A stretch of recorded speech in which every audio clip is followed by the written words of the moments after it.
Hey there, it's Barry Adkins from Quinovic Mount Eden here again. Thanks for watching this video. Common question I get from investors is, how do you handle rent arrears? Rent arrears, it's obviously a frustration for all of us and we need to address it up front. Rightio, day one, a tenant is in rent arrears. What do? Make contact, number one, by whatever means, text, phone, email, or a combination of all of those, but you need to make contact to find out what's going on. If you get responded to from the tenant, that will determine your next step. Your next step will be likely to be one of two things, either giving them the benefit of the doubt for 1 day or issuing a 14-day notice. Let's say you issue the 14-day notice.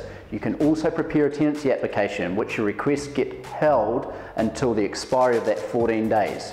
Over that 14-day period, the tenant must make up the rent arrears plus pay any rents that are due over that 14-day period. At the expiry of that 14-day period, if there's any outstanding amounts, you can then call the Tenancy Tribunal and ask them to proceed with the application. If they've paid in full, well, they're back on track and that 14-day notice has expired.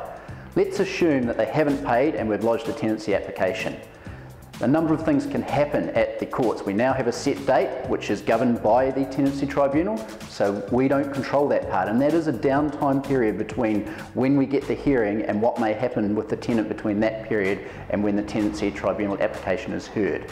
But if it's under 21 days, a couple of outcomes can potentially happen at the court.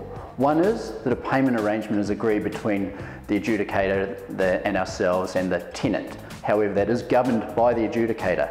A second option that can happen is termination. Termination is exactly that, the right to evict a tenant from the property.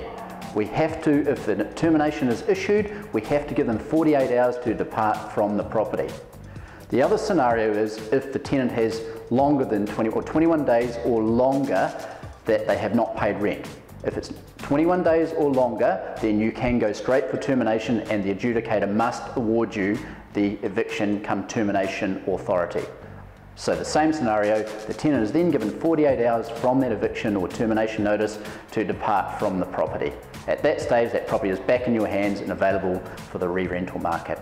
If you want more information on it, please give me a call. It's Barry Adkins 09373 5400 or email me barry@quinovic-mounteden.co.nz. Love to hear from you.